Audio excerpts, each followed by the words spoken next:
From the halls of Happy Valley to serving our country from around the world, this is one alumni spotlight you don't want to miss. James Albert Parrish is a 1982 graduate of Happy Valley High School. James has dedicated his life to protecting others through serving in our local sheriff's department to military operations across the world.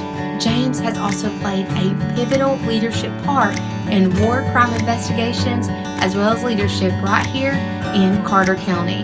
On behalf of Carter County Schools, thank you, James, for your service. Let's hear James' story. We are with James Albert Parrish, a 1982 graduate of Happy Valley High School. He dedicated his life to service both to his country and his community. I'm a 1982 graduate of Happy Valley. I was influenced by a teacher here at that time. His name was Don Potter, member of the local National Guard. I think he retired as a full-bird colonel from the Tennessee Army National Guard. His influence, he talked about selfless service and the adventure that he found interest in the military. After I graduated from Happy Valley in 1982, I joined the military directly after, and that was more to earn enough money to go to college. Entered ETSU not really sure exactly what I wanted to focus on other than military science. I was influenced to pursue law enforcement by Danny Grayfield. Danny Grayfield was a 1983 grad from Happy Valley. I was friends with him here at high school. He graduated a year after, and then we met up again out at ETSU. He was pursuing law enforcement at that time and convinced me to follow along. He talked a lot about selfless service at that time, and he was the influence. Can you share about your experience serving during Operation Desert Storm? Yes, it started in 1990 when Iraq invaded Kuwait. Our unit was Virginia Army National Guard at the time. We were mobilized. I was an officer in the unit. We deployed in 1990 and then served in theater in combat in Saudi Arabia and Kuwait and in southern Iraq. During that time, unfortunately, we lost Danny Grayfield. He was killed in action on February 27th, just south of Basra, I believe. A pilot in a MASH unit, an air ambulance unit, and they volunteered to go pick up 12 injured soldiers that were still under fire. And when they approached the area, they were shot down. After 9/11, you returned to active duty. What was that experience like for you personally and professionally? 9/11 was a shock. It was a shock to the nation. Everybody wanted to, at that time, anybody that was in the military wanted to go serve. And they wanted to go defend against the threats that had, attacked our nation, killed close to 3,000 individuals in New York City and in the fields there in Pennsylvania.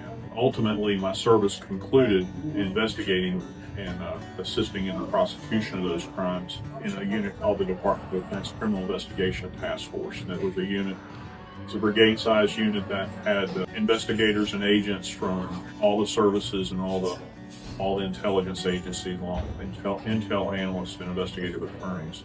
We prepared and assisted in the prosecution of those cases in Guantanamo Bay, in the military commissions there, and in the host nation courts in Iraq and in Afghanistan. Supporting the military commissions and the investigations of war crimes was very important to anyone that's interested in the pursuit of justice. And justice comes in many different forms.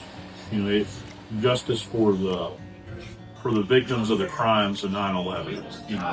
The 3,000 individuals that were killed all had families that were very interested in seeing justice brought to the perpetrators of those crimes. The ones that committed the attacks were all killed in the plane crashes, but there were still the individuals that planned and financed the attacks that needed to be brought to justice. Khalid Sheikh Mohammed and his 4 accomplices. Plus, at that time, Osama bin Laden was still in hiding.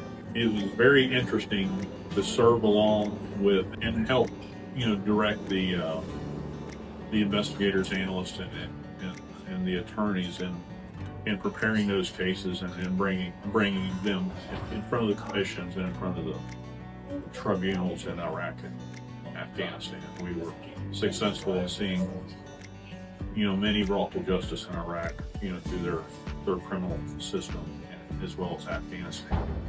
Afghanistan was probably a little more dynamic. We supported the Special Operations Forces, both giving them agents that went forward on the battlefield to help collect evidence at the scene of the captures, the sensitive site exploitations, bring that evidence back to the detention centers where that evidence was, and the interrogations that were conducted there were all brought together to form the cases that were presented in the courts in Afghanistan. It was a blessing to serve in the Pentagon in regards to the individuals that I served under there. Served as the aide-de-camp and assistant executive officer for General Ann Dunwoody. General Ann Dunwoody was the first female to be promoted to the rank of 4 stars in our nation's history. She preached selfless service a lot. General Dunwoody, she kind of brought everything together, around serving our military, serving our soldiers, serving our nation, the whole selfless service thing. You also built a career in Carter County law enforcement. Can you talk to us about that journey, as well as what were some meaningful moments or lessons from your time serving in your community? The selfless service comes first. You're serving the community, you're serving the individuals in the community. So it's 2 different things. It's the community as a whole, and it's the individuals, that you meet on the calls for service they're in crisis at that moment and need whatever assistance that you can give them, whether it be assistance or, once again, pursuit of justice for whatever criminal act that did occur.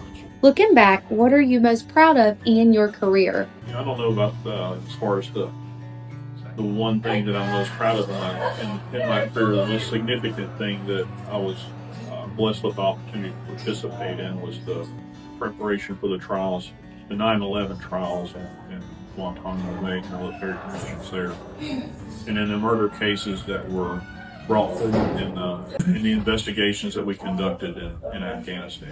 What advice would you give to students who are considering the military or a career in law enforcement? Pursue a career, where you serve others.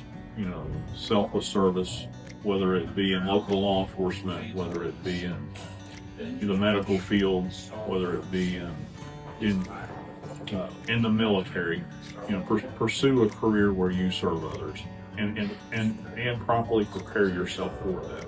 It's one thing to pursue it, but choose a career where you have to go do the hard things. It's very rewarding. I would say just appreciate the influences that you encounter in your high school journey.